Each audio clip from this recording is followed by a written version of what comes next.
এমন আচরণ করা যাবে না মার সাথে বাবার সাথে। ওয়ালা তানহারহুমা, ধমকের সহিত কথা বলা যাবে না। কেমন করে কথা বলতে হবে? ওয়াকুল্লাহুমা কওলান কারীমা, আল্লাহ পাক বলেন বান্দারে এমন সুরে কথা বলতে হবে, নরম সুরে, নরম ভাবে, সফট ভাবে, কোমল ভাবে, নরম সুরে, নরম ভাবে মা বাবার সাথে কথা বলতে হবে। চিৎকার মেরে বলুন আল্লাহু আকবার। মা বাবা দুইজন যে কোনো একজন যদি বৃদ্ধ হয়ে যায়, তাদের সাথে বড় বড় সুরে কথা বলা যাবে না, এমন কি ধমক দেওয়া যাবে না, এমন কি তাদের সাথে বাজে আচরণ করা যাবে না, তাদের সাথে নরম সুরে কথা বলতে হবে। ওয়াকুল্লাহুমা কওলান কারীমা ওয়াখফিদ লাহুমা জানাহায যুল্লি মিনার রাহমাতি ওয়াকুর রাব্বিরহামহুমা ওয়াখফিদ লাহুমা, তোমার দয়ার বাহু, তোমার দয়ার ডানা তাদের প্রতি বিছিয়ে দিতে হবে, তাদের প্রতি ভালো আচরণ দেখাইতে হবে, তাদের চলাফেরা আচার আচরণে যেন কষ্ট যেন তারা যেন না পায়, তোমাদের এমন কোন আচরণে তারা যেন কষ্ট না পায়। তোমরা দোয়ার মধ্যে বলবে রব্বির হামহুমা, সবাই পড়ুন রব্বির হামহুমা কামা রব্বায়ানি সগীরা। এই দোয়াটা আমরা পারি কিনা? কথা বলেন। পারি। এটার অর্থ কোনো জানিনি, অর্থ কোনো জানি? এই অর্থটা আমি বলে দিচ্ছি। রব্বির হামহুমা, হে আমাদের রব, হে আমাদের রব, সবাই পড়ুন হে আমাদের রব, ইরহামহুমা, তাদেরকে রহম করো। তাদের বলতে কে? কথা বলেন। তাদের বলতে কে? মা বাবা। ইরহামহুমা কামা রাব্বায়ানি, কামা যেইভাবে, রাব্বায়ানি সগীরা, যেইভাবে ছোট্টবেলায় আমার মা, যেইভাবে ছোট্টবেলায় আমার বাবা, যেইভাবে তারা আমাদেরকে রহম করেছেন, যেইভাবে তারা মায়া করেছেন, যেইভাবে তারা দয়া করেছেন, এইভাবে তুমি আমার মাকে বাবাকে দয়া করো। সুবহানাল্লাহ। যেমন মা, এই এমন এক মাস, পৌষ মাসের শীতে, মাঘ মাসের শীতে আপনি ছোট্ট ছিলেন রে বাবা, যে সময় কথা বলতে পারতেন না, আপনি রাত্রির বেলায় বিছানায় প্রস্রাব করে দিছেন।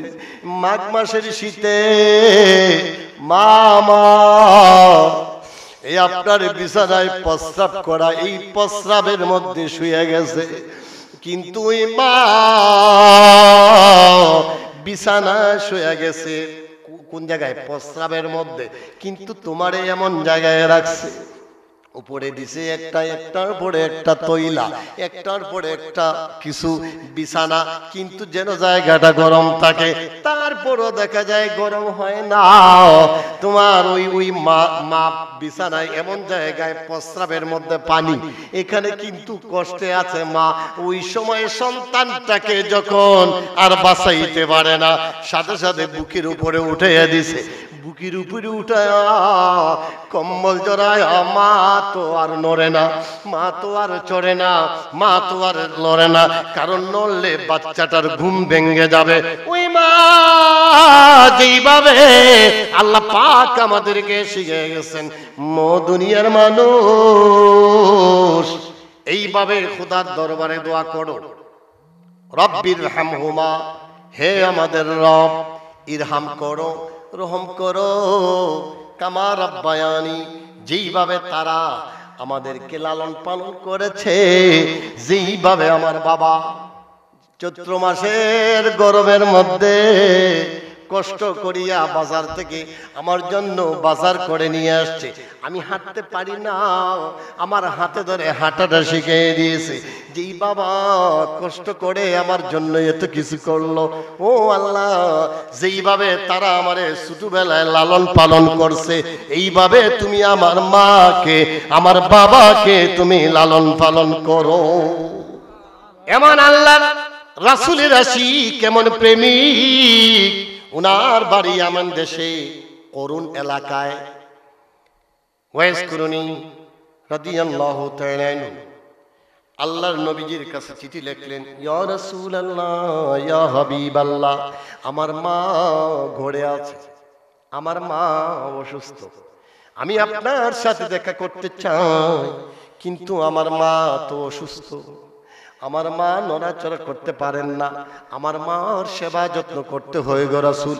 ইয়া রাসূলুল্লাহ, ইয়া হাবিবাল্লাহ নবী, যদি একটু অনুমতি দেন তাহলে মায়ের সেবা করব, আর আপনার কাছে যদি আসি মায়ের সেবা করার সুযোগটুকু পাবো না, মা কষ্ট পাবেন।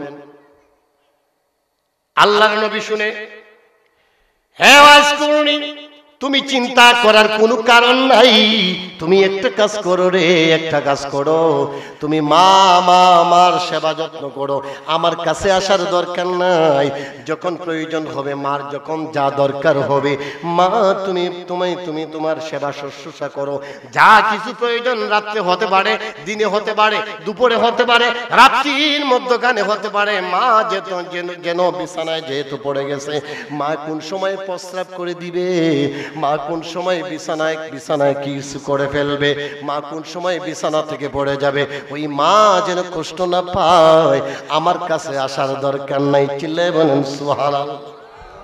এবার ওয়াজ করুনি এই সংবাদ পাইয়া মনে মনে খুশি হইলেন, কিন্তু নবীর দরবারে আসেন না। কিছুদিন পর পর মনে হয় আর খবর পাঠান, ইয়া রাসূলুল্লাহ, ইয়া হাবিবাল্লাহ নবী গো, আমি আপনার দরবারে আসতে পারি নাই, আমার মায়ের খেদমত করতে হয় গো রাসূল, আপনারে মনে হয় আমি জীবনে দেখতে পারবো না, মনে হয় আমার জীবন চলে যাবে, মনে হয় আপনি আমার জীবন থেকে চলে যাবেন, আমার মনে হয় দেখা হবে না, আমার মায়ের খেদমতটা বড় দরকার। আমার রাসূলুল্লাহ বলেন, দেখার দরকার নাই, যদি মহব্বত অন্তরে থাকে, ভালোবাসা যদি থাকে, ও না দেখেও জান্নাতে যাওয়া সম্ভব। সুবহানাল্লাহ। وَقَضَى رَبُّكَ أَلَّا تَعْبُدُوا إِلَّا إِيَّاهُ وَبِالْوَالِدَيْنِ إِحْسَانًا إِمَّا يَبْلُغَنَّ عِندَكَ الْكِبَرَ أَحَدُهُمَا أو كلاهما فلا تقل لهما أف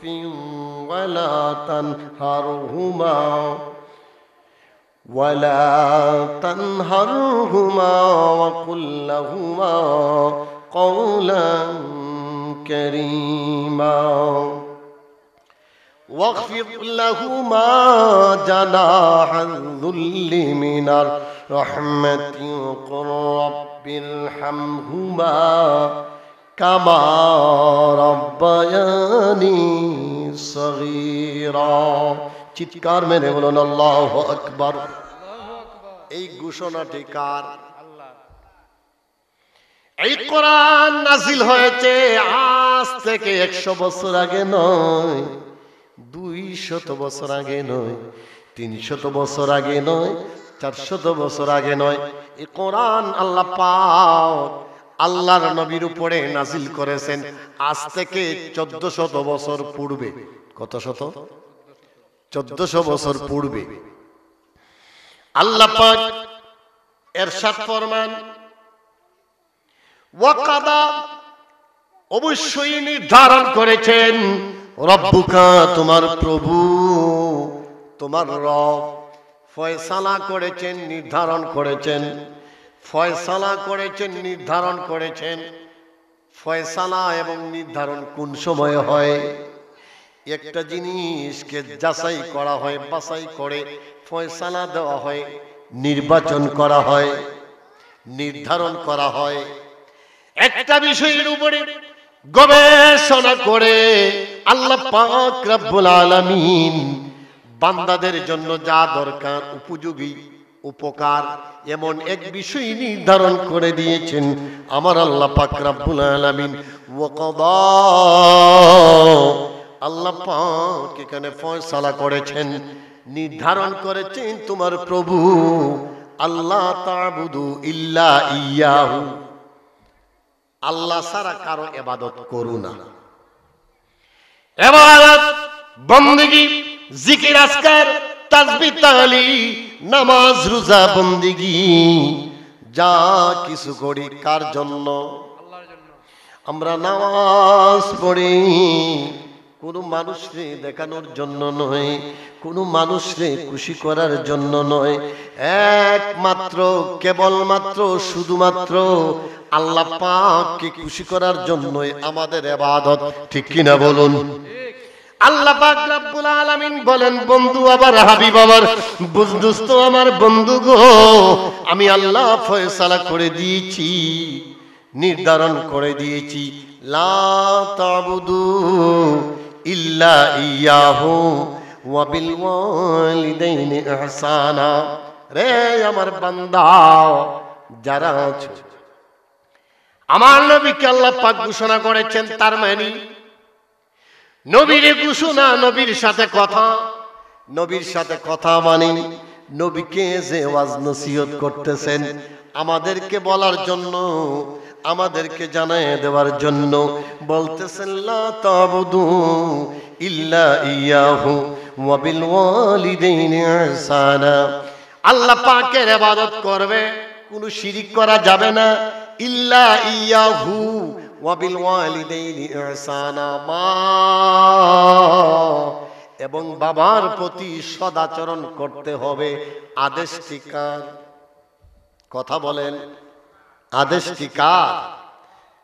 প্রথম নাম্বার আল্লাহর ইবাদত করতে হবে। 2 নাম্বার মা বাবার প্রতি ভালো আচরণ দেখাতে হবে, সদাচরণ। আদেশ হলো আল্লাহর। কার আদেশ?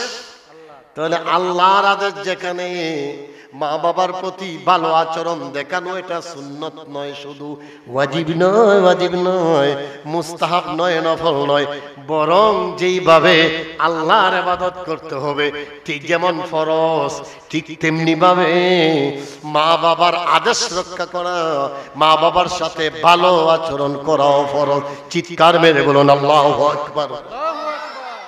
বন্ধু, পুঠিয়াবাসী বাইতুল আমান জামে মসজিদ কমিটির উদ্যোগের মাহফিল। পুঠিয়াবাসী বড় ভাগ্যবান, এমন মাহফিল সাজাইলো যেই মাহফিলের মাধ্যমে আমরা কোরআন হাদিসের কথা শোনার সুযোগ পেয়েছি। বন্ধু গো, আল্লাহ পাকের ঘোষণা, ইবাদত করতে হবে আল্লাহর, সাথে সাথে সাথে সাথে মা বাবার প্রতি ভালো আচরণ দেখাতে হবে। ইবাদত যেমন ফরজ, মা বাবার প্রতি ভালো আচরণ করাটাও ফরজ। এবার আসুন, ইম্মা ইয়াবলুগান্না ইনদাকাল কিবারা আহাদুহুমা আও কিলাহুমা। আল্লাহ পাক রব্বুল আলামিন কেমন জ্ঞানের জ্ঞানী, যিনি মহাজ্ঞানী তিনি হলেন আমার আল্লাহ। ঠিক কিনা? যিনি জ্ঞানের জ্ঞানী, মহাজ্ঞানী তিনি হলেন আমার আল্লাহ। আল্লাহ পাক রব্বুল আলামিন আপনি আমার অবস্থা জানেন কিনা?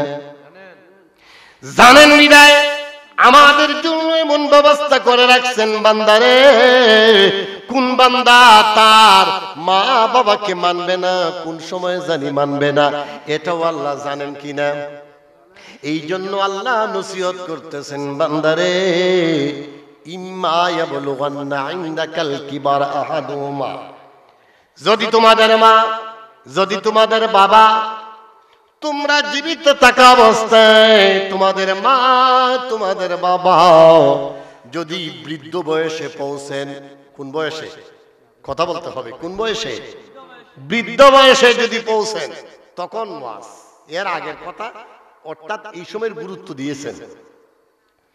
ইম্মা ইয়াবলুগান্না ইনদাকাল কিবারা আহাদুহুমা আও কিলাহুমা, তোমাদের মা অথবা বাবা অথবা মা বাবা দুইজন, মা যদি বৃদ্ধ অবস্থায় পৌঁছা যায় অথবা বাবা যদি বৃদ্ধ অবস্থায় পৌঁছে, বাবা যেদিন আপনি যখন ছোট্টবেলায় ছিলেন রে, যেই সময় মাদ্রাসায় যাইতেন, আপনি স্কুলে যাইতেন, আপনি যখন মক্তবে যাইতেন, বাবা আপনার হাতে ধরে ধরে আপনার প্রতিষ্ঠানে নিয়েছে, বাবা বাজার হাট করেছে, বাজার হাট থেকে বাজার করেছে, আপনাকে খাওয়ায়া দাওয়ায়া বড় করেছে। একদিন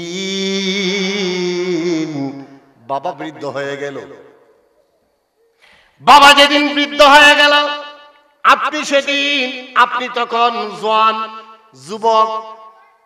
যেই বাবা আপনার জন্য এত কিছু করেছে, যেই বাবা আপনার জন্য এত কষ্ট করেছে, ওই বাবা যেদিন বৃদ্ধ হয়ে গেল, ওই বাবার যেদিন শক্তি কমে গেল, ওই বাবার যেদিন শক্তি সামর্থ্য কমে যাচ্ছে, ওই বাবা একদিন ওই সময় ওই বাবা বাজারে যাইতে পারে না। বাবা বাজারে যাইতে পারে না, বাবা হাটে যাইতে পারে না, বাবা বাজার করতে পারে না। কিন্তু দেখা যায় ওই সময়টা যখন আসে, বাবা গোসল করতে পারে না, বাবা কাপড় চেঞ্জ করতে পারে না, অসুস্থ থাকা অবস্থায়। আল্লাহ বলেন, বান্দারে, ও বান্দা, তোমরা জীবিত থাকা অবস্থায় যদি তোমাদের মা অথবা বাবা যদি বৃদ্ধ যদি হয়ে যান, ওই বৃদ্ধ মা বাবার সাথে তখন তোমাদের কেমন আচরণ করতে হবে? শুনো শুনো শুনো, ওয়ালা তানহারহুমা, তাদেরকে ধমক দেওয়া যাবে, ধমকের সাথে কথা বলা যাবে না। এমনকি ফালা তাকুল্লাহুমা উফিন ওয়ালা তানহারহুমা, উফ শব্দ মা বাবা উচ্চারণ করেন এমন আচরণ করা যাবে না। আচ্ছা, উফ মানুষে কোন সময় বলে? ব্যথা পাইলে, কষ্ট পাইলে, আঘাত পাইলে, শারীরিক হোক আর মানসিক হোক। মা বাবা কষ্ট পাইলেই তো উফ শব্দ কয়। কি কয়? উফ শব্দ উচ্চারণ হয়, এমন আচরণ করা যাবে না মার সাথে বাবার সাথে। ওয়ালা তানহারহুমা, ধমকের সহিত কথা বলা যাবে না। কেমন করে কথা বলতে হবে? ওয়াকুল্লাহুমা কওলান কারীমা, আল্লাহ পাক বলেন, বান্দারে, এমন সুরে কথা বলতে হবে, নরম সুরে, নরম ভাবে, সফট ভাবে, কোমল ভাবে, নরম সুরে, নরম ভাবে মা বাবার সাথে কথা বলতে হবে। চিৎকার মেরে বলুন আল্লাহু আকবার। মা বাবা দুইজন যে কোনো একজন যদি বৃদ্ধ হয়ে যায়, তাদের সাথে বড় বড় সুরে কথা বলা যাবে না, এমন কি ধমক দেওয়া যাবে না, এমন কি তাদের সাথে বাজে আচরণ করা যাবে না, তাদের সাথে নরম সুরে কথা বলতে হবে। ওয়াকুল্লাহুমা কওলান কারীমা ওয়াখফিদ লাহুমা জানাহায যুল্লি মিনার রাহমাতি ওয়াকুর রাব্বিরহামহুমা ওয়াখফিদ লাহুমা, তোমার দয়ার বাহু, তোমার দয়ার ডানা তাদের প্রতি বিছিয়ে দিতে হবে, তাদের প্রতি ভালো আচরণ দেখাইতে হবে, তাদের চলাফেরা আচার আচরণে যেন কষ্ট যেন তারা যেন না পায়, তোমাদের এমন কোনো আচরণে তারা যেন কষ্ট না পায়। তোমরা দোয়ার মধ্যে বলবে রব্বির হামহুমা, সবাই পড়ুন রব্বির হামহুমা কামা রব্বায়ানি সগীরা। এই দোয়াটা আমরা পারি কিনা? কথা বলেন, পারি? এটার অর্থ কোনো জানিনি, অর্থ কোনো জানি? এই অর্থটা আমি বলে দিচ্ছি। রব্বির হামহুমা, হে আমাদের রব, হে আমাদের রব, সবাই পড়ুন, হে আমাদের রব, ইরহামহুমা, তাদেরকে রহম করো। তাদের বলতে কে? কথা বলেন, তাদের বলতে কে? মা বাবা। ইরহামহুমা কামা রাব্বায়ানি, কামা যেইভাবে, রাব্বায়ানি সগীরা, যেইভাবে ছোট্টবেলায় আমার মা, যেইভাবে ছোট্টবেলায় আমার বাবা, যেইভাবে তারা আমাদেরকে রহম করেছেন, যেইভাবে তারা মায়া করেছেন, যেইভাবে তারা দয়া করেছেন, এইভাবে তুমি আমার মাকে বাবাকে দয়া করো। সুবহানাল্লাহ। যেমন মা এই এমন এক মাস, পৌষ মাসের শীতে, মাঘ মাসের শীতে আপনি ছোট্ট ছিলেন রে বাবা, যে সময় কথা বলতে পারতেন না, আপনি রাত্রির বেলায় বিছানায় প্রস্রাব করে দিছেন। মাঘ মাসের শীতে মা এই আপনার বিছানায় প্রস্রাব করা, এই প্রস্রাবের মধ্যে শুয়ে গেছে, কিন্তু ওই মা বিছানায় শুয়ে গেছে কোন জায়গায়? প্রস্রাবের মধ্যে, কিন্তু তোমারে এমন জায়গায় রাখছে, উপরে দিছে একটার পরে একটা তৈলা, একটার পরে একটা কিছু বিছানা, কিন্তু যেন জায়গাটা গরম থাকে, তারপরও দেখা যায় গরম হয় না। তোমার ওই মা বিছানায় এমন জায়গায়, প্রস্রাবের মধ্যে পানি, এখানে কিন্তু কষ্টে আছে মা। ওই সময় সন্তানটাকে যখন আর বাঁচাইতে পারে না, সাথে সাথে বুকের উপরে উঠে দিছে, বুকের উপরে উঠায় কম্বল জড়ায়, মা তো আর নড়ে না, মা তো আর চড়ে না, মা তো আর লড়ে না, কারণ নড়লে বাচ্চাটার ঘুম ভেঙে যাবে। ওই মা যেইভাবে আল্লাহ পাক আমাদেরকে শিখে গেছেন, দুনিয়ার মানুষ এইভাবে খোদার দরবারে দোয়া করো, রব্বির হামহুমা, হে আমাদের রব, ইরহাম করো, রহম করো, কামা রাব্বায়ানি, যেইভাবে তারা আমাদেরকে লালন পালন করেছে, যেইভাবে আমার বাবা চৈত্র মাসের গরমের মধ্যে কষ্ট করিয়া বাজার থেকে আমার জন্য বাজার করে নিয়ে আসছে, আমি হাঁটতে পারি না, আমার হাতে ধরে হাঁটাটা শিখিয়ে দিয়েছে, যেই বাবা কষ্ট করে আমার জন্য এত কিছু করলো। ও আল্লাহ, যেইভাবে তারা আমারে ছোটবেলায় লালন পালন করছে, এইভাবে তুমি আমার মাকে, আমার বাবাকে তুমি লালন পালন করো। এটা শিখিয়ে দিয়েছেন কে? কে শিখিয়েছেন? কথা বলেন, কে শিখাইছেন? আল্লাহ শিখাইছেন। এইভাবে দোয়া করতে হবে, দোয়ার পদ্ধতি। এবার আসুন, খারাপ লাগতেছে কি বন্ধু, একের পর এক ধারাবাহিক ভাবে আসতেছেন আমার ভাই, স্নেহের ভাই মুফতি আবুল বাশার হানাফি সাহেব আমাদের মাঝে এসে পৌঁছে গেছেন। জোরে বলুন আলহামদুলিল্লাহ। একের পর এক ধারাবাহিক ভাবে আলোচনা হবে। আলোচনায় ছিলাম, সাহাবী আরজ করছেন, ইয়া রাসূলুল্লাহ, ইয়া হাবিবাল্লাহ, নবী গো, মান আহাক্কু বিহুসনি সাহাবাতি, ইয়া রাসূলুল্লাহ, ইয়া হাবিবাল্লাহ, নবী, কার সাথে আমি ভালো আচরণ করব, কার সাথে আমি ভালো ব্যবহার দেখাবো? আমার নবী বলেন, মান আহাক্কু বিহুসনি সাহাবাতির উত্তরে বললেন, ক্বালা উম্মুকা, তোমার মার সাথে। কার সাথে? সুম্মা মান।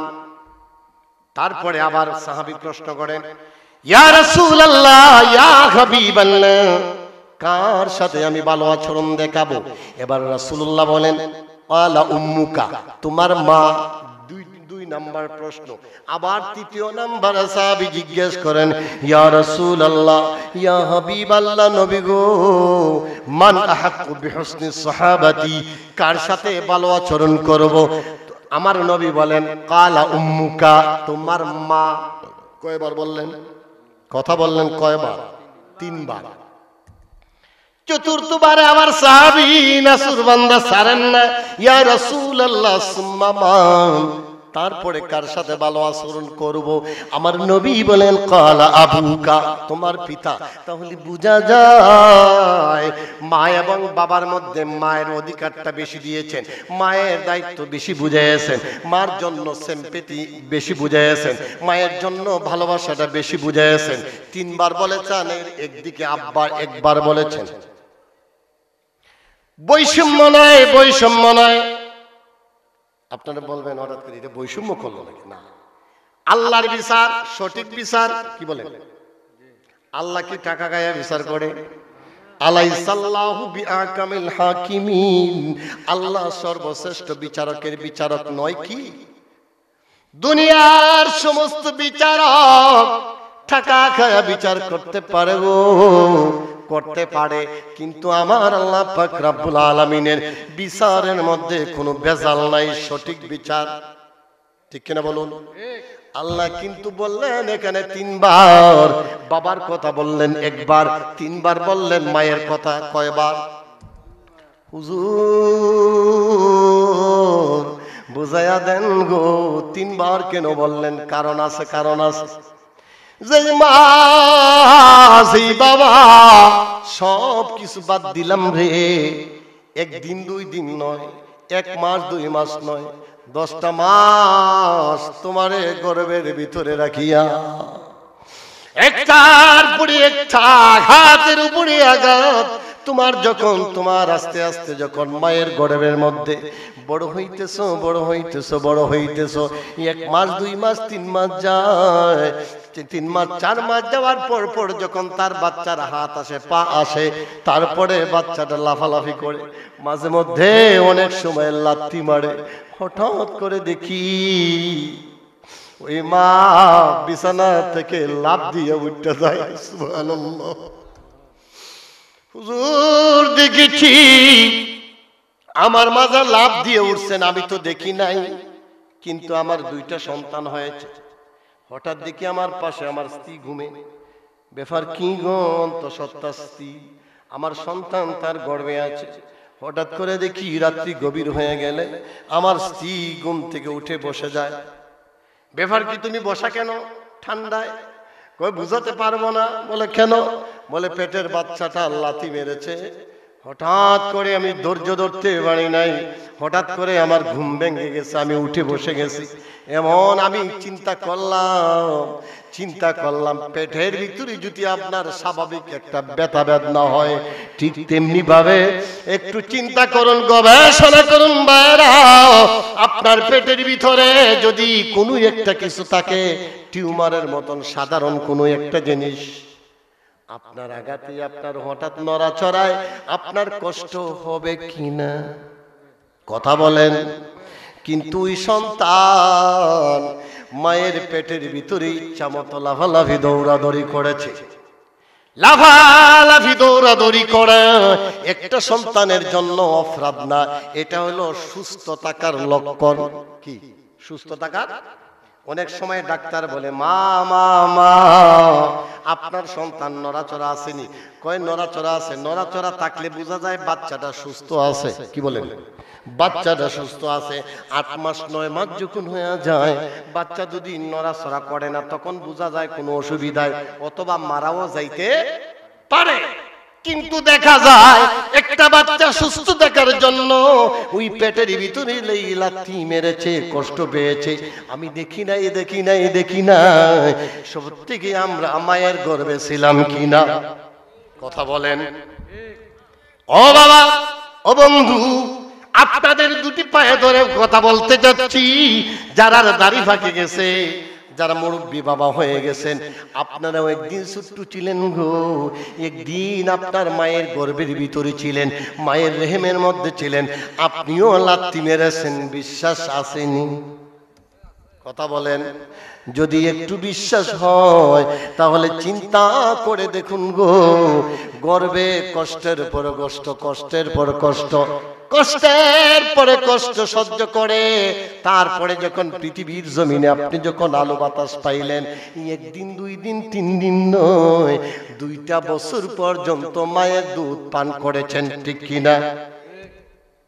আল্লাহ পাক রব্বুল আলামিন মায়ের গর্ভে থাকা অবস্থায় আপনার খাবারের ব্যবস্থা করে দিয়েছেন।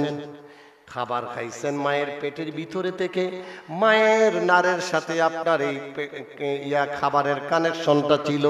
এমন ভাবে খাবার খেয়েছেন আপনি, যেইভাবে করছেন, পেটের ভিতরটা মনে হয়েছে একটা পৃথিবীর মতো। ঠিক তেমনি ভাবে দুনিয়াতে আসার পরে মায়ের পেটটা মনে হয়েছে একটা ফুটবলের মতো। কবরে যখন যাবেন রে, কবরে যাওয়ার পরে দেখা যাবে দুনিয়াটা ফুটবলের মতো। চিল্লায় বলেন আল্লাহু আকবার। এই পেটটা শুধু তাই নয়, একটু জায়গা না না না না না একটু জায়গা না।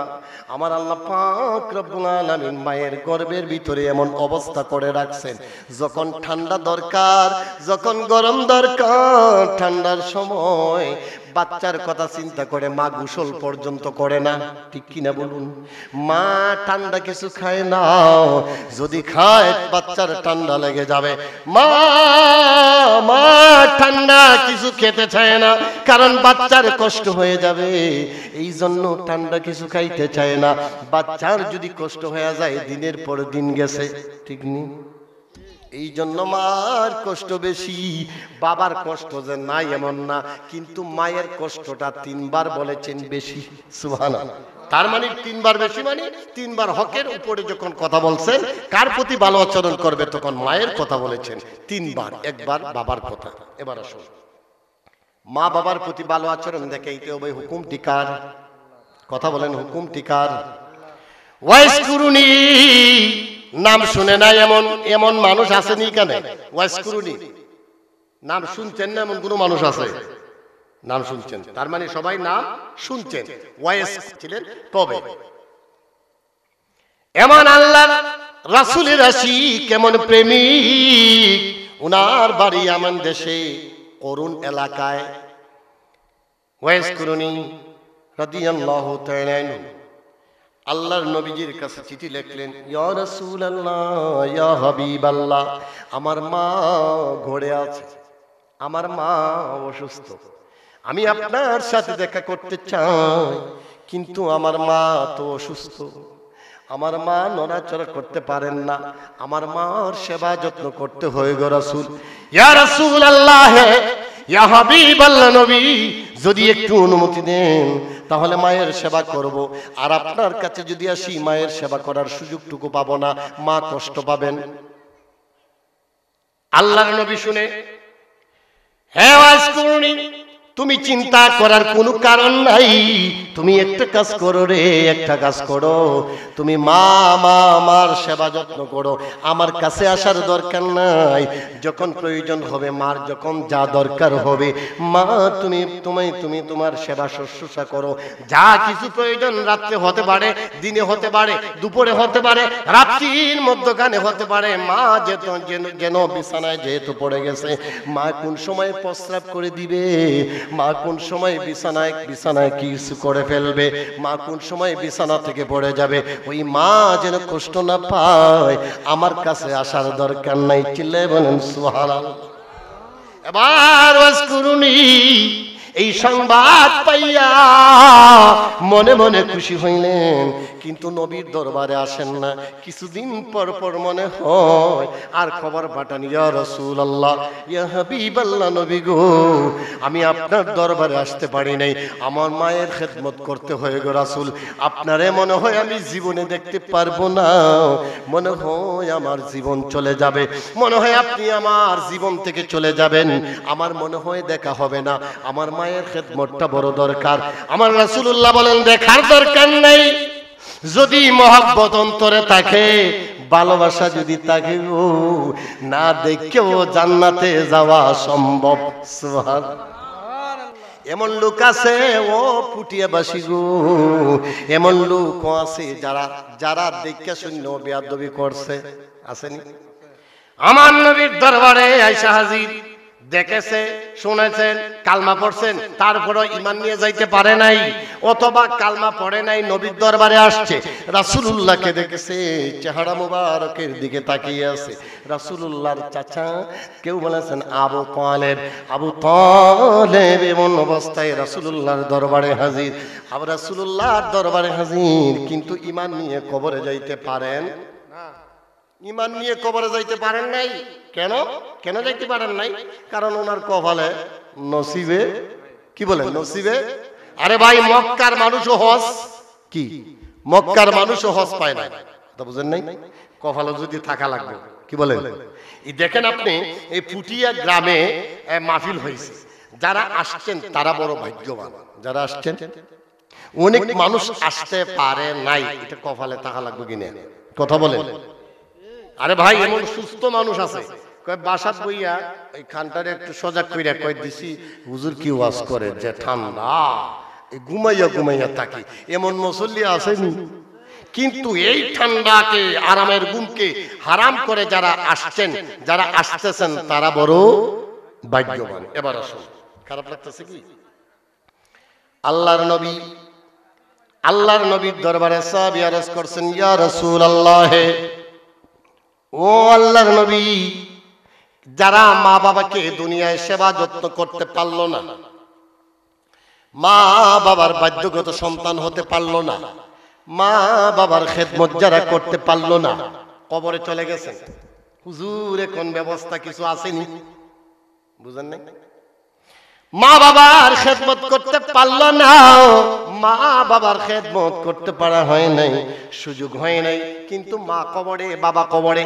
আল্লাহর রাসূল বলেন, রে তুমি যদি দুনিয়ায় তোমার মায়ের সেবা যত্ন করতে পারো নাই, বাবার সেবা যত্ন করতে পারো নাই, এখনো একটু সুযোগ আছে রে।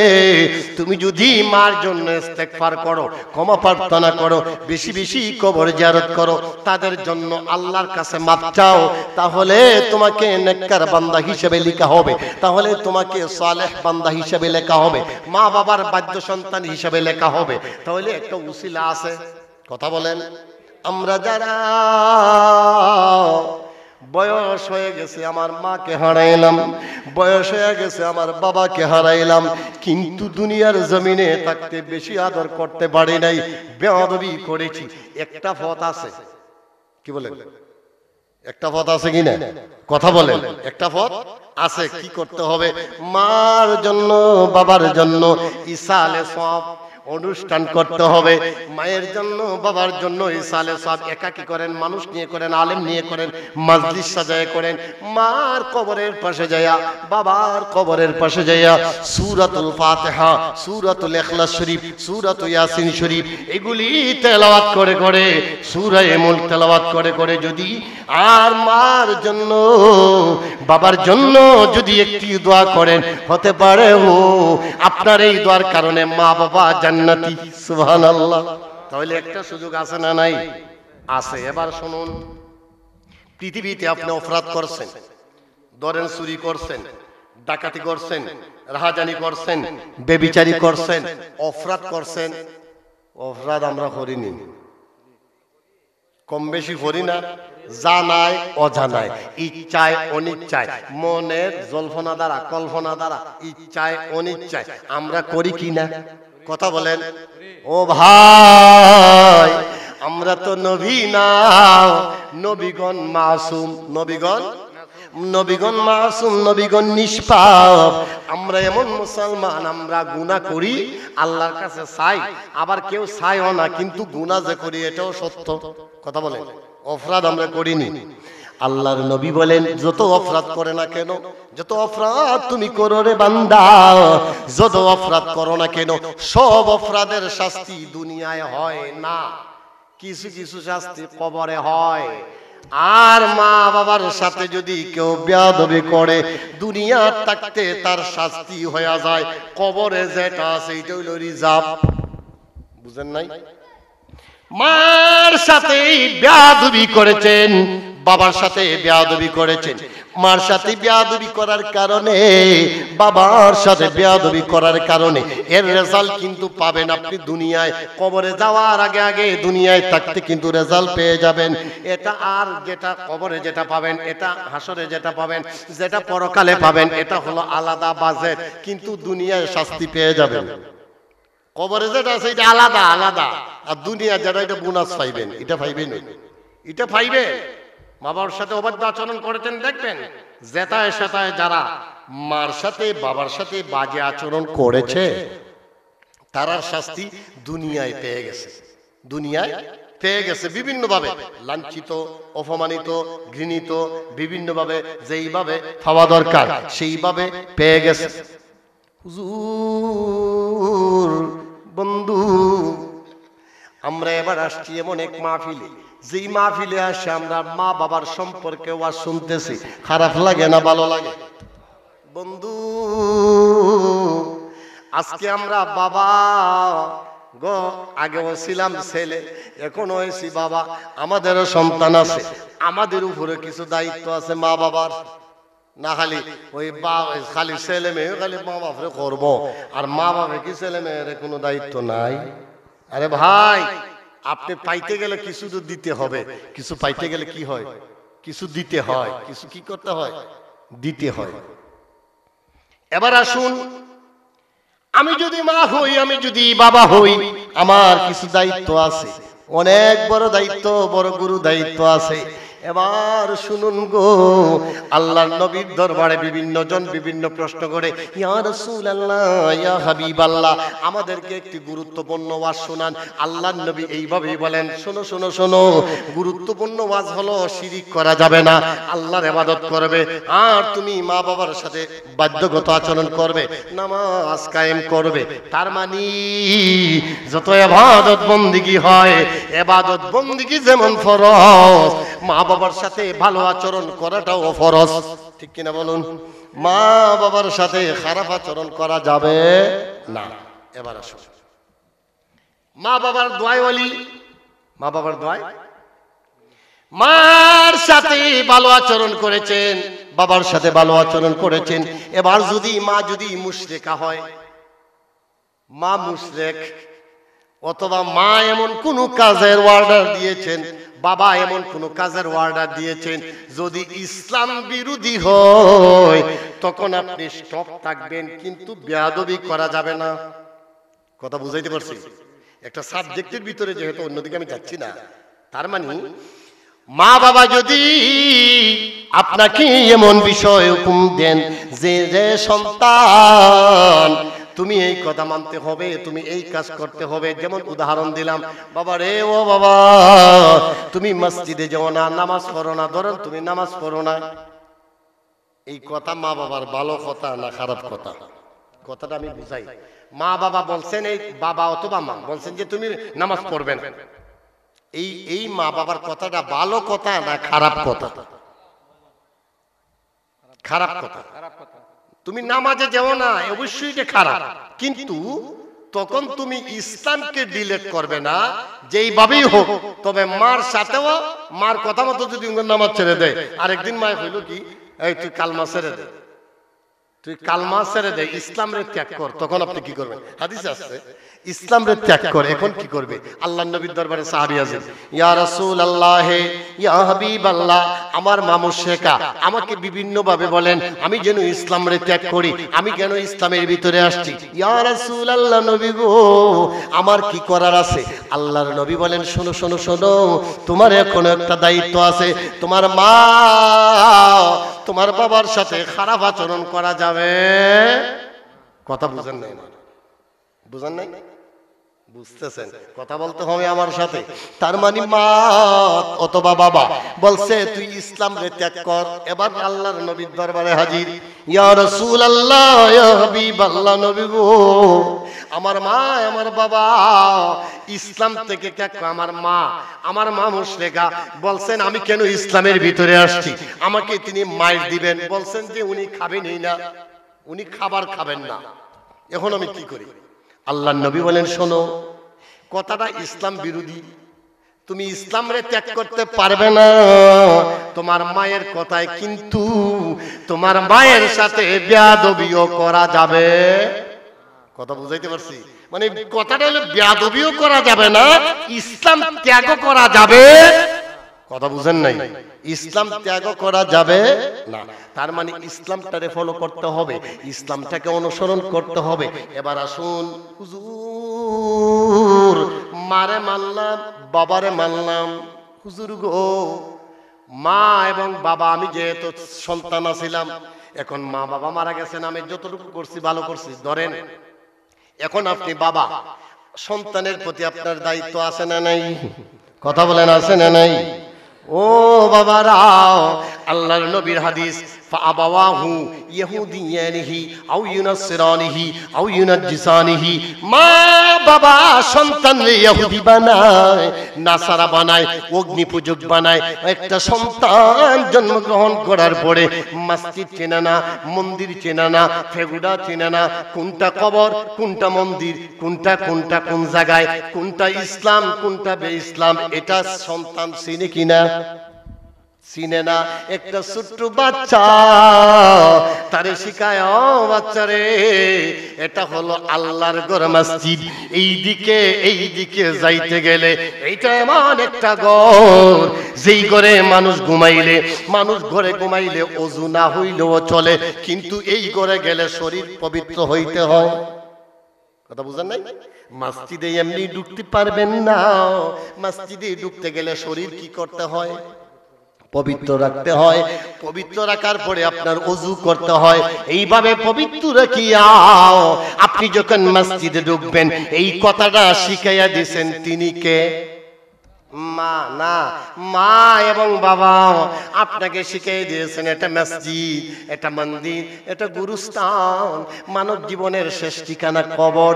ও আমার ছেলে, বাবা বলতেছে, এইভাবে হাতে ধরে কবরের পাশ দিয়ে যাচ্ছে, ছেলে, ইয়া বুনাইয়া, হে আমার ছেলে, শোনো, এটা হলো কবর। এখানে মানুষ যখন মারা যায়, এখানে মানুষ দাফন করা হয়।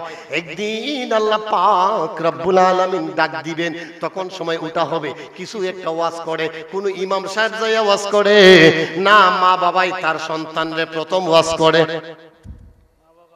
কথা বুঝে না রে, কথা বলতে হবে। শীতে ধরছে, তো ধরে সেরে বলেন আল্লাহুম্মা সাল্লি আলা সাইয়্যিদিনা মুহাম্মাদ ওয়া আলা আলি সাইয়্যিদিনা মাওলানা। ঠিক তেমনি ভাবে সন্তান যেন বিপদে না যায়। ও মা বাবা সন্তানটারে ইহুদি বানায়, নাসারা বানায়, অগ্নি পূজক বানায়। একটা সন্তান চিনে না দুর্গা পূজা কি জিনিস, চিনেনি? মা বাবা কয়, মা বাবা যদি হিন্দু হয়, মা বাবা যদি মুশরিক হয়, সন্তানটারে মূর্তি পূজা শিখায়। কথা বলেন ঠিক কিনা? তাহলে বোঝা যায় মা বাবা সন্তানটারে ইহুদি বানায়, মা বাবা সন্তানটারে নাসারা বানায়, মা বাবা সন্তানটারে অগ্নি পূজক বানায়, মা বাবা সন্তানটারে শিক্ষা দেয়। তেমনি ভাবে লুকমান আলাইহিস সালাতু ওয়াস সালাম পৃথিবী সমস্ত বাবাদের জন্য একটা উদাহরণ দিয়েছেন। চিৎকার মেরে বলুন আল্লাহু আকবার। হয় নাই আরো জোরে আকাশ বাতাস মুখরিত করে বলেন আল্লাহু আকবার। আল্লাহ মহান। আল্লাহ কি? আল্লাহ মহান, আল্লাহ পবিত্র, আল্লাহ মহান, আল্লাহু আকবার। লুকমান আলাইহিস সালাতু ওয়াস সালাম পৃথিবীর বাবাদের সাথে এমন উদাহরণ দেওয়া হয়েছে। সেই লুকমানকে এমন উদাহরণ করা হলো, লুকমান আলাইহিস সালাতু ওয়াস সালাম ওয়াজ করতেছেন ওনার ছেলেকে। কাকে? ছেলেকে বলতেছেন, বিসমিল্লাহির রহমানির রহিম। وَإِذْ قَالَ لُقْمَانُ لِابْنِهِ وَهُوَ يَعِظُهُ يَا بُنَيَّ لَا تُشْرِكْ بِاللَّهِ। লুকমান আলাইহিস সালাতু ওয়াস সালামের ওয়াজ। কার ওয়াজ? লুকমান আলাইহিস সালাতু ওয়াস সালামের কথা, যেই কথাগুলি কোরআনে সেট হয়েছে, তার মানে আল্লাহর কালাম। লুকমান আলাইহিস সালাতু ওয়াস সালাম পৃথিবীর যারা আমরা বাবা আছি, ওই বাবাদের জন্য একটা শিক্ষা এই কোরআনের মধ্যে আল্লাহ সেট করে দিলেন। পৃথিবী যতদিন থাকবে ততদিন পর্যন্ত এই কোরআনটা আমাদের জন্য পথ প্রদর্শক, ঠিক কিনা? ও বাবারা, বন্ধুরা, আমরা যারা বাবা আছি, লুকমান আলাইহিস সালাতু ওয়াস সালামের দিকে যদি তাকাই, উনি উনার সন্তানটাকে বলেছেন, ও আমার সন্তান, লিবনিহি ওয়া হুয়া ইয়াইজুহু ইয়া বুনাইয়া, হে আমার ছেলে, লা তুশরিক বিল্লাহ, তুমি শিরিক করো না। আল্লাহর সাথে কোনো শিরিক, কথা বলেন, আল্লাহর সাথে কোনো শিরিক করো না। তাহলে বোঝা যায় আমরা বাবা হিসাবে, মা হিসাবে দায়িত্ব আছে। সন্তান যখন কথা বলতে শিখেছে, সন্তান যখন মসজিদ চিনেছে, সন্তান যখন আসমান চিনে, সন্তান যখন জমিন চিনে, যখন আগুন পানি বুঝে, তখন ওই সন্তানটাকে আপনার বাবা হিসেবে শিক্ষা দেওয়া দরকার। তুমি শিরিক করতে পারবে না। মক্তবের হুজুর ইমাম সাহেব শিক্ষা দেওয়ার আগে যিনি করে শিক্ষা দেয় তিনি কে? মা শিক্ষা দেয়, বাবা শিক্ষা দেয়। প্রথম শিক্ষাটা হলো কালিমে তাইয়্যিবা লা ইলাহা ইল্লাল্লাহু মুহাম্মাদুর রাসূলুল্লাহ সাল্লাল্লাহু তাআলা আলাইহি ওয়াসাল্লাম। তাহলে মা বাবা শিক্ষা দিল শিরিক করো না। লুকমান আলাইহিস সালাম ছেলেকে বললেন শিরিক করা যাবে না। তারপরে বলতেছেন ইন্না শিরকা লাযুলমুন আযীম। পবিত্র কোরআনে আল্লাহ সেট করে দিলেন নিশ্চয়ই শিরিক সবচেয়ে বড় গুনাহ। যত গুনাহ আছে সবচেয়ে বড় গুনাহটা হলো শিরিক করা, শরীক করা। আল্লাহর সাথে কাউকে শরীক করার নামই শিরিক। আল্লাহর সাথে কাউকে, আল্লাহর কোনো শরীক আছে? কথা বলেন। আল্লাহ এক, তিনি অদ্বিতীয়, তার কোনো শরীক নাই।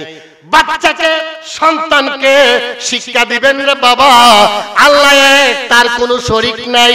তিনি কারো ছেলে নয়, কারো মেয়ে নয়, কারো কাছ থেকে জন্ম নেন না, জন্ম দেন না। আল্লাহুস সামাদ, তিনি অমুকাফেক্ষী, কারো কাছে যাইতে হয় না। আমার আল্লাহ এক, তিনি অদ্বিতীয়, তিনি এমন আল্লাহ যাই, যিনি এমন এক আল্লাহ, যিনি আল্লাহ আমাদেরকে সৃষ্টি করেছেন, কিন্তু তিনি কাউরে জন্ম দেন নাই, কারো বাবাও না, কারো ছেলেও না। চিৎকার মেরে বলুন আল্লাহু আকবার। তার মানে আল্লাহ কেউ ছেলেও না, কেউ বাবাও না। আল্লাহ এক, তার কোনো শরীক নাই। এই শিক্ষাটা দিতে হবে আমি বাবা হিসাবে। এবার আসুন লুকমান আলাইহিস সালাতু ওয়াস সালাম উনার ছেলেকে বলতেছেন, ও আমার ছেলে, ইয়া বুনাইয়া, হে আমার ছেলে, শুনো শুনো শুনো, আকিমিস সালাত ওয়া'মুর বিল মারুফ ওয়ানহা আনিল মুনকার। ও আমার ছেলে, প্রথম অবস্থায় তুমি নামাজ কায়েম করো। তুমি যখন শিরিক করবে না, কালমাটা পড়ে ফেলছো, এখন তোমার দায়িত্ব আছে, এখন তোমার দায়িত্ব হলো আকিমিস সালাহ, কি নামাজ কায়েম করো। কি করো? নামাজ কায়েম করা। তাহলে বাবা হিসেবে তোমার উপরই দায়িত্ব আছে। মসজিদের ইমাম সাহেবের উপরে দায়িত্ব তো পড়ে, তিনি তো মসজিদে ওয়াজ করবেন, কিন্তু আপনার সন্তানটাকে যখন ওয়াজ করবেন, তখন আপনি তাকে নামাজের তালকিন দিতে হবে, ঠিক কিনা? আমার নবী বলেন যে দুনিয়ার মানুষ রে, সন্তানের যখন 7 বছর হবে, তখন তুমি তাকে নামাজের তালিম দাও। কয় বছর হইলে? কয় বছর? 7 বছর হইলে নামাজের তাকে তালকিন দাও, নামাজের তাকে তালিম দাও। সাথে সাথে মসজিদে তুমি নিয়ে যাও, তারপরে তুমি নিয়ম কানুন শিক্ষা দাও। 10 বছর যখন হয়ে যাবে, ভাই বোন যদি হয়, তখন বিছানাটা পৃথক করে দাও, আলাদা আলাদা বিছানা দাও। আর যদি তারা নামাজ না পড়ে, ওই সময়ে কিছু মৃদু প্রহার করো। মৃদু প্রহার বুঝছেন? হালকা শাস্তি। মৃদু প্রহার তো কি? কথা বলেন। মৃদু প্রহার অর্থ কি? হালকা শাস্তি। হালকা শাস্তি ইসলামে জায়েজ। কিয়ামত যতদিন পর্যন্ত হবে না, অর্থাৎ কিয়ামত পর্যন্ত এই ধারাবাহিকতাটা চলতে হবে। যখনই বন্ধ করে দেব, তখনই বেয়াদবি সৃষ্টি হবে, ঠিক কিনা বলুন? আমি যে কথাটা শুরুতেই বলছিলাম, বেয়াদবি কেন হয়? বন্ধ হয়ে গেছে। মা সন্তানকে শাস্তি দেয় না, কয় না আমার সন্তানকে যদি আঘাত করি ব্যথা পাবে। ও গো মা, ও প্রাণের মা, ও প্রাণের আব্বা গো, তুমি যে তোমার সন্তানটাকে শাস্তি দিলা না ছোট্টবেলায়, একদিন সন্তান বড় হয়ে যাবে, যখন বলবা ও বাবা তুই নামাজ পড়, নামাজ পড়, নামাজ পড়, কয় তোমার নামাজ তুমি পড়ো বেশি, কয় এতটা চিল্লাও কেন? আমি কথাটা কি ভুল বললাম রে বাবা? আপনাদের এলাকায় হয়তো নাই, কিন্তু আমাদের এলাকায় সহ বিভিন্ন জায়গায় আছে। যদি বেশি কথা বললে সন্তান কয় কত চিল্লা চিল্লি করে, তোমার নামাজ তুমি পড়ো। কথা কয়নি রে বাবা। এই জন্য এর কারণ আছে, কারণটা আমরা দায়ী। আমরা সন্তানকে ঠিক মতো ওয়া'মুর ইয়া বুনাইয়া আকিমিস সালাতা, লুকমান আলাইহিস সালাতু ওয়াস সালাম ওনার সন্তানকে দাওয়াত দিতে যায় বললেন তুমি শিরিক করো না। তারপরে দাওয়াত দিলেন রে আমার ছেলে, আকিমিস সালাতা, তুমি নামাজ কায়েম করো। 2 নম্বরে বললেন ওয়া'মুর বিল মারুফ, তুমি সৎ কাজের আদেশ করো, অসৎ কাজ থেকে নিষেধ করো। বুঝাইলেন রে আমার বাবা, রে আমার বাবা, শুধু সুবহানাল্লাহ, আলহামদুলিল্লাহ, আল্লাহু আকবার পড়বা, এর নাম ইসলাম নয়। তোমার সামনে যখন কোনো খারাপ কাজ দেখবা, তখন তুমি নিষেধ করবা, ভালো কাজের জন্য মানুষকে আহ্বান করবা। বাবা শিক্ষা, এটা কার শিক্ষা? বাবা হিসেবে শিক্ষা লুকমান আলাইহিস সালাতু ওয়াস সালাম ওনার ছেলেকে শিক্ষা দিলেন। আল্লাহর কাছে শিক্ষাটা ভালো লেগেছে। ভালো লাগার কারণে কোরআনে সূরা লুকমান নামে একখানা সূরা আছে। এই সূরাটা আল্লাহ সেট করে দিলেন এবং লুকমান আলাইহিস সালাতু ওয়াস সালাম ওনার ছেলেকে যে ওয়াজ করলেন, এই ওয়াজটাও আল্লাহর কাছে ভালো লেগেছে। চিৎকার মেরে বলুন সুবহানাল্লাহ, আরো জোরে বলুন আল্লাহু আকবার। তার মানে আল্লাহ এই লুকমান আলাইহিস সালাতু ওয়াস সালামের এই ওয়াজ, এই নসিহত, খালি ওয়াজ এই মঞ্চের নামে ওয়াজ না, আপনি আপনার ছেলেরে, আপনি আপনার মেয়েরে ঘরের ভিতরে বুঝাইলেন, নসিহত করলেন, এর নাম ওই ওয়াজ। ঠিক কি না? আপনার সন্তানকে প্রথম আপনি দাওয়াত দিলেন যে শিরিক করা যাবে না, আমরা মুসলমান। আমরা কি রে বুঝাইতে হবে, আমার ছেলে আমি মুসলমান, তোমার দাদা মুসলমান, তোমার পূর্বপুরুষ মুসলমান, আমরা মুসলমানের গুরি মুসলমান। আমরা মূর্তি পূজা করতে পারি, কথা বলেন, মূর্তি পূজা করতে পারি না, খারাপ কাজে যাইতে পারি না। আমাদের ধর্মের নাম ইসলাম, আমাদের যে সংবিধান, আমাদের যে বই, আমাদের যে গাইড বুক, এই গাইড বুকটার নাম হলো আল কোরআন। আরে আমার বাবা, এই কোরআন কি বিশ্বাস করতে হবে। ওয়ামুর বিল মারুফ ওয়া নাহি আনিল মুনকার, ও আমার ছেলে খারাপ কাজ থেকে মানুষকে বাঁচাইতে হবে। তুমি যেইভাবে আদেশ দিবা, ওয়ামুর বিল মারুফ ওয়া নাহি আনিল মুনকার, ও আমার ছেলে ওয়াসবির আলা মা আসাবাক, ও আমার ছেলে ধৈর্য ধারণ করতে হবে। এটাও বাবার শিক্ষা। বাবায় বলে গেছে সন্তান রে, সন্তান, ও আমার সন্তান রে, তুমি বিপদে আপদে ধৈর্য ধারণ করবা। কি করবা? ধৈর্য ধারণ। তোমাকে মানুষ গালি দিবে, তোমাকে মানুষ তিরস্কার করতে পারে, কিন্তু তুমি যদি ধৈর্য ধারণ করতে পারো, যদি ধৈর্য ধারণ করতে পারো, আল্লাহ পাক দেখে কি দেখে না? কথা বলেন, দেখে কি দেখেন না? আল্লাহ পাক বলেন দুনিয়ার মানুষ রে, ইন্নাল্লাহা মা'আস সাবিরিন, নিশ্চয়ই যারা ধৈর্যশীল, নিশ্চয়ই যারা ধৈর্য ধারণ করে, তাদের সাথে কে আছেন? আল্লাহ যদি তাকেন, আমাদের কোনো ভয় আসেনি না, মরণে ভয় নাই, হাসরে ভয় নাই, মিজানে ভয় নাই, ফুলসিরাতে ভয়। তাহলে বোঝা যায় আমরা ধৈর্য শক্তি কমে গেছে, কারণ আমরা ওয়াজ আমরা পূর্ব থেকে পাই না, আমরাও শিক্ষা গ্রহণ করি না। খালি বাবা হয়ে গেছি গে, আর মুছে তেল দিয়ে ঘুমাইমো আর অর্ডার করবো, আমি তো শিক্ষা দিতে হবে। লাগাইছেন তাল গাছ, মনে মনে ভাবতেছেন, মনে মনে ভাবতেছেন এই তাল গাছটা বড় হইলে বড় বড় আম দিব। কথা বলেন, হবে? তাল গাছে কি আম ধরে বাবা? কথা বলেন, তাল গাছে কি আম ধরে? কাঁঠাল গাছে কি আম ধরে? বা আম গাছে কি কাঁঠাল ধরে? আপনি যেইভাবে আপনার সন্তানটাকে লালন পালন করলেন, আপনি তো জানেন আপনার সন্তানটারে কেমন করে লালন পালন করছেন। যেইভাবে পরিচর্যা করে তার বড় করলেন, এইভাবেই তো সে সেইভাবেই চলবে। যেমন আমার বাবা আমারে শিক্ষা দিয়েছেন, আমার বাবার কথাটা বলবো, ওয়াজও শেষ দিকে চলে যাবে। আমার বাবার কথা বলা মানে আপনাদেরকে এই কথাই শিক্ষা দেওয়া। আমার বাবা, আমি তখন শাকিব মোহাম্মদ দাখিল মাদ্রাসায় পড়ি, রেল স্টেশন একটা বাল্লা রেলগাড়ি আছে, রেল লাইন, বাল্লা রেলগাড়িতে আমি চললাম। আমার বাবা বললেন একদিন, ও বাবা তুমি কিভাবে যাও? বলে আমি তো ট্রেনে যাই, টিকিট লাগে না। বলেন লাগে না মানে? তোমাকে তো টিকিটের টাকা দেই। বলে টিকিট লাগে না, সবাই করে না, বিদায় আমি করি না, টিকিট লাগে না। কয় কতদিন এইভাবে করো নাই? আমি অনেক দিন হবে। তার মানে 10-12 দিনের হিসাব দিলাম। টিকিট হইল আমরুট থেকে আমি আসবো শায়েস্তাগঞ্জ, আমরুট থেকে শাকির মোহাম্মদ 5 টাকা। কত? 5 টাকা। ওই মেসের কাটিয়ার মতো এই টিকিটটা ছিল তখন সময়। তখন আমার আব্বা কি বললেন, শোনো শোনো বাবা, একটা কাজ করো, তোমাকে আমি আজকে 100 টাকা দিলাম, 100 টাকা দিয়া 20টা টিকিট কিনবা। কয়টা?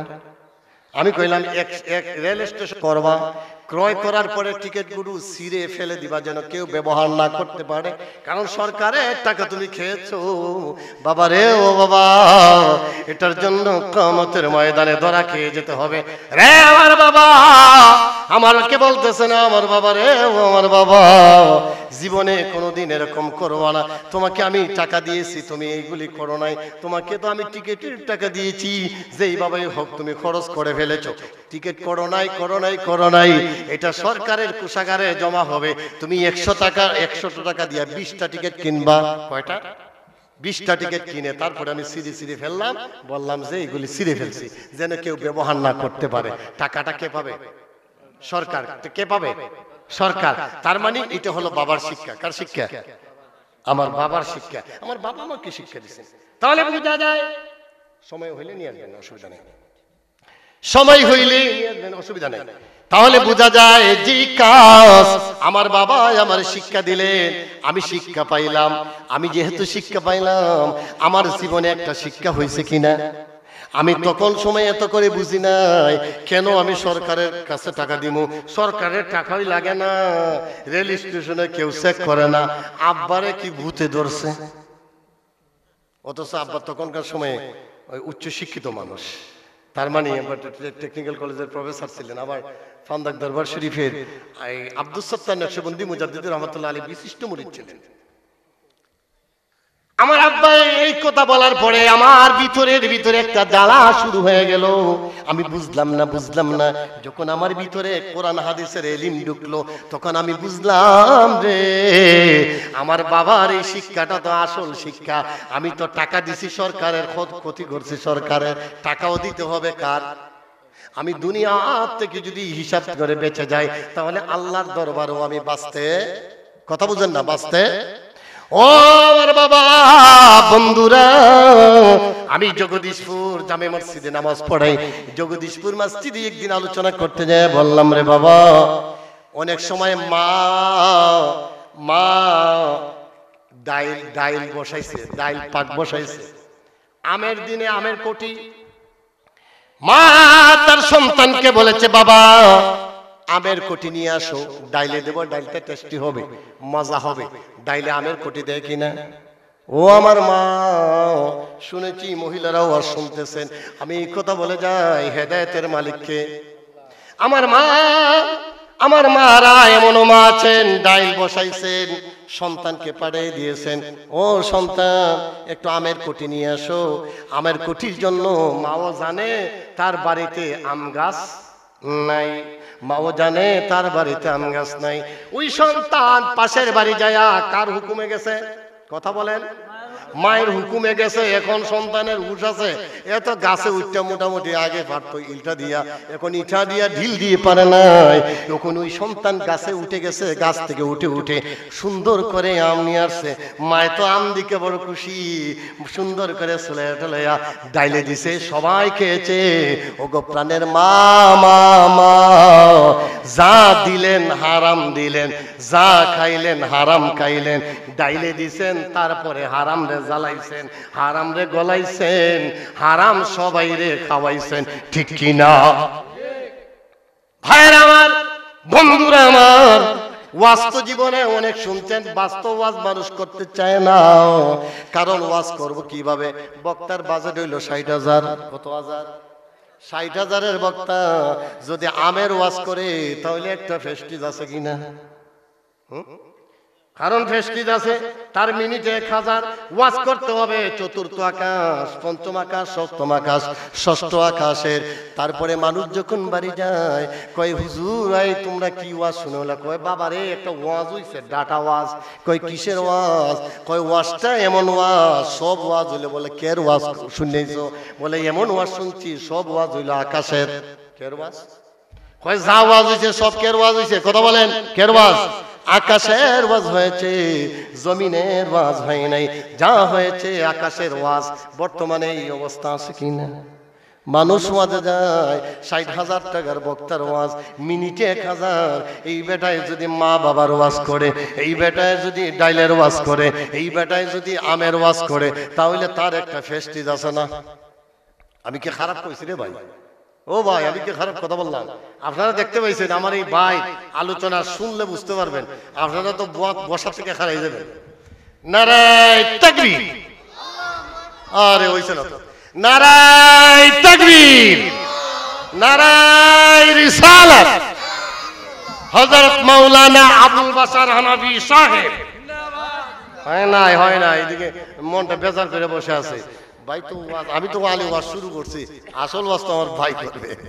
মাশাআল্লাহ, আলহামদুলিল্লাহ, সুন্দর ওয়াজ করবে ইনশাআল্লাহ। মান সমাজে হয় না, কারণ এগুলি আমাদের খুব দরকার। মা বাবার ওয়াজ, ঠিক কিনা বলুন?